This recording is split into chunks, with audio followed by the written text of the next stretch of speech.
जय भोलेनाथ। हर हर महादेव।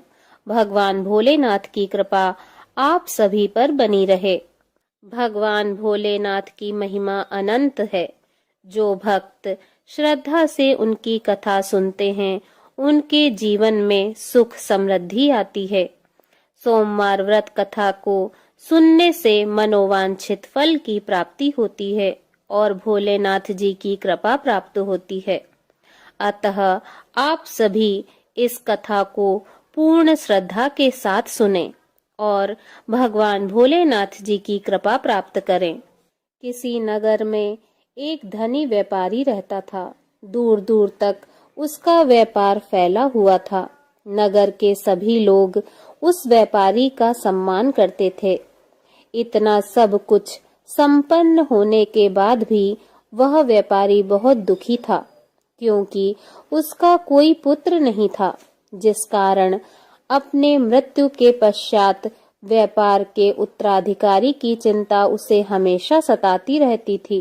पुत्र प्राप्ति की इच्छा से व्यापारी प्रत्येक सोमवार को भगवान शिव जी का व्रत करता था और पूजा किया करता था, और शाम के समय शिव मंदिर में जाकर भगवान शिव जी के सामने घी का दीपक जलाया करता था। उसकी भक्ति देखकर माँ पार्वती प्रसन्न हो गईं और भगवान शिव जी से उस व्यापारी की मनोकामना पूर्ण करने का निवेदन करने लगी। भगवान शिव जी बोले, इस संसार में सबको उसके कर्म के अनुसार फल की प्राप्ति होती है। जो प्राणी जैसा कर्म करते हैं, उन्हें वैसा ही फल प्राप्त होता है। भगवान शिव जी के द्वारा समझाने पर भी माता पार्वती नहीं मानी और उस व्यापारी की मनोकामना पूर्ति हेतु वे भगवान शिव जी से बारंबार अनुरोध करती रहीं। अंततः माता के आग्रह को देखकर भगवान भोलेनाथ को उस व्यापारी को पुत्र प्राप्ति का वरदान देना पड़ा। वरदान देने के पश्चात भगवान भोलेनाथ माता पार्वती से बोले, आपके आग्रह पर मैंने पुत्र प्राप्ति का वरदान तो दे दिया, परंतु इसका यह पुत्र 16 वर्ष से अधिक समय तक जीवित नहीं रहेगा। उसी रात भगवान शिव जी उस व्यापारी के स्वप्न में आए और उसे पुत्र प्राप्ति का वरदान दिया और उसके पुत्र के 16 वर्ष तक जीवित रहने की बात बताई। भगवान के वरदान से व्यापारी को खुशी तो हुई, लेकिन पुत्र की अल्प आयु की चिंता ने उस खुशी को नष्ट कर दिया। व्यापारी पहले की तरह सोमवार के दिन भगवान शिव जी का विधिवत व्रत करता रहा। कुछ महीनों के बाद उसके घर एक अति सुंदर बालक ने जन्म लिया और घर में खुशियां ही खुशियां भर गईं। बहुत धूमधाम से पुत्र जन्म का समारोह मनाया गया, परंतु व्यापारी को पुत्र जन्म की अधिक खुशी नहीं हुई, क्योंकि उसे पुत्र की अल्प आयु के रहस्य का पता था। जब पुत्र 12 वर्ष का हुआ तो व्यापारी ने उसे उसके मामा के साथ पढ़ने के लिए काशी भेज दिया। लड़का अपने मामा के साथ शिक्षा प्राप्ति हेतु चल दिया। रास्ते में जहाँ भी मामा भांजे विश्राम हेतु रुकते, वहीं यज्ञ करते और ब्राह्मणों को भोजन कराते। लंबी यात्रा के बाद मामा भांजे एक नगर में पहुंचे। उस दिन नगर के राजा की कन्या का विवाह था, जिस कारण पूरे नगर को सजाया गया था। निश्चित समय पर बारात आ गई, लेकिन वर का पिता अपने बेटे के एक आंख से काने होने के कारण बहुत चिंतित था। उसे भय था कि इस बात का पता चलने पर कहीं राजा विवाह से इनकार न कर दे, इससे उसकी बदनामी होगी। जब वर के पिता ने व्यापारी के पुत्र को देखा तो उसके मस्तिष्क में एक विचार आया। उसने सोचा, क्यों न इस लड़के को दुल्हा बनाकर राजकुमारी से विवाह करा दूं।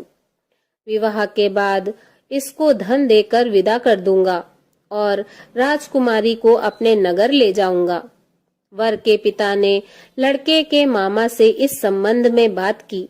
मामा ने धन मिलने के लालच में वर के पिता की बात स्वीकार कर ली।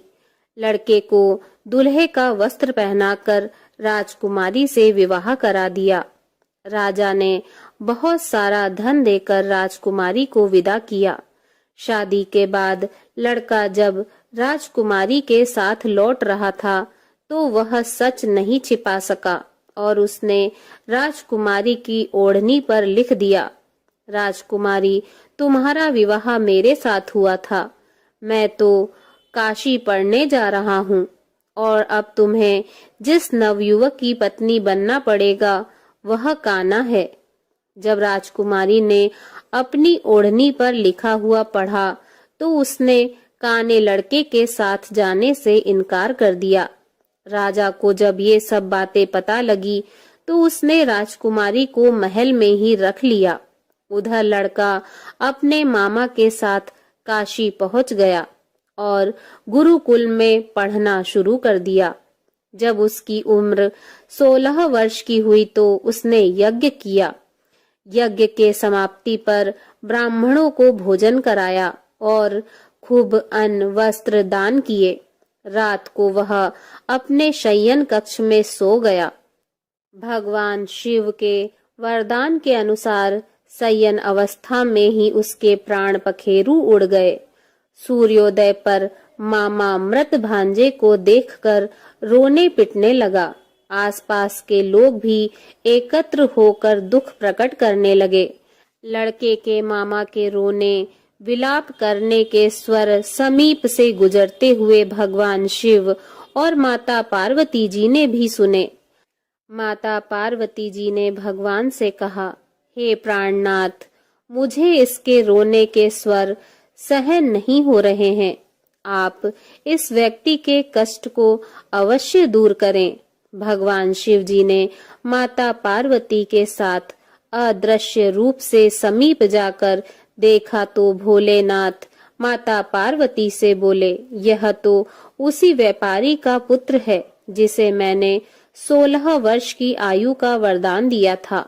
इसकी आयु पूरी हो गई है।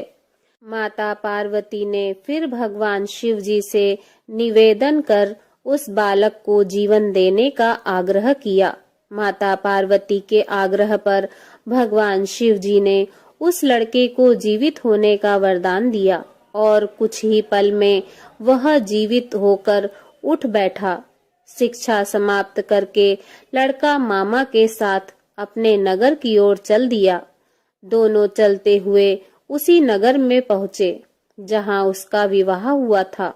उस नगर में भी यज्ञ का आयोजन किया। समीप से गुजरते हुए नगर के राजा ने यज्ञ का आयोजन देखा और उसने तुरंत ही लड़के और उसके मामा को पहचान लिया। यज्ञ के समाप्त होने पर राजा मामा और लड़के को महल में ले आया और कुछ दिन उन्हें महल में रखकर बहुत सा धन वस्त्र आदि देकर राजकुमारी के साथ विदा कर दिया। इधर भूखे प्यासे रहकर व्यापारी और उसकी पत्नी बेटे की प्रतीक्षा कर रहे थे। उन्होंने प्रतिज्ञा कर रखी थी कि यदि उन्हें अपने बेटे की मृत्यु का समाचार मिला तो दोनों अपने प्राण त्याग देंगे। परंतु जैसे ही उसने बेटे के जीवित वापस लौटने का समाचार सुना तो वह बहुत प्रसन्न हुआ। वह अपनी पत्नी और मित्रों के साथ नगर के द्वार पर पहुंचा। अपने बेटे के विवाह का समाचार सुनकर पुत्र वधू राजकुमारी को देखकर उसकी खुशी का ठिकाना न रहा। उसी रात भगवान शिव जी ने व्यापारी के स्वप्न में आकर कहा, हे श्रेष्ठी, मैंने तेरे सोमवार के व्रत करने और व्रत कथा सुनने से प्रसन्न होकर तेरे पुत्र को लंबी आयु प्रदान की है। पुत्र की लंबी आयु जानकर व्यापारी बहुत प्रसन्न हुआ। शिव भक्त होने तथा सोमवार व्रत करने से व्यापारी की सभी मनोकामनाएं पूर्ण हुई। इसी प्रकार जो भक्त सोमवार का विधिवत व्रत करते हैं और व्रत कथा सुनते हैं, उनकी सभी इच्छाएं पूरी होती हैं। प्रेम से बोलिए जय भोलेनाथ। ओम नमः पार्वती पते हर हर महादेव। ओम जय शिव ओमकारा, प्रभु हर शिव ओमकारा, ब्रह्मा विष्णु सदा शिव, ब्रह्मा विष्णु सदा शिव, अर्धांगी धारा। ओम जय शिव ओमकारा, एकानन चतुरानन पंचानन राजे, स्वामी पंचानन राजे, हंसासन गरुणासन, हंसासन गरुणासन, वृषवाहन साजे। ओम जय शिव ओमकारा, दो भुज चार चतुर्भुज, 10 भुज अति सोहे, स्वामी 10 भुज अति सोहे, त्रिगुण रूप निरखते, त्रिगुण रूप निरखते, त्रिभुवन जन मोहे। ओम जय शिव ओमकारा, अक्षमाला वनमाला, मुंडमाला धारी, स्वामी मुंडमाला धारी, चंदन मृग मद सोहे, चंदन मृग मद सोहे, भोले शशिधारी।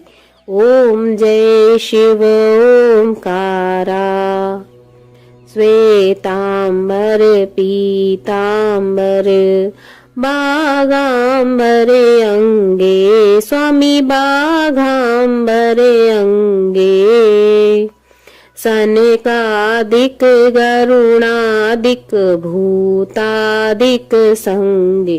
ओम जय शिव ओमकारा, कर के मध्य कमंडल, चक्र त्रिशूल धरता, स्वामी चक्र त्रिशूल धरता, सुखकारी दुखहारी, सुखकारी दुखहारी, जग पालनकारी। ओम जय शिव ओमकारा, ब्रह्मा विष्णु सदा शिव, जानते अविवेका, स्वामी जानते अविवेका, प्रणवाक्षर में शोभित, प्रणवाक्षर में शोभित, ये तीनों एका। ओम जय शिव ओमकारा, त्रिगुण स्वामी जी की आरती जो कोई नर गाए, स्वामी प्रेम सहित गाए, कहत शिवानंद स्वामी, कहत शिवानंद स्वामी, सुख संपत्ति पाए।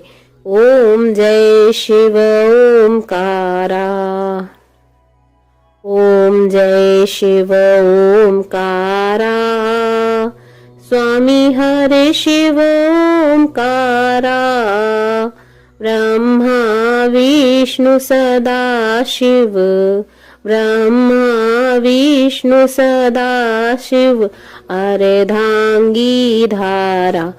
प्रभु ओम जय शिव ओमकारा। बोलिए भगवान भोलेनाथ की जय। ओम नमः पार्वती पते हर हर महादेव शिव शंभु।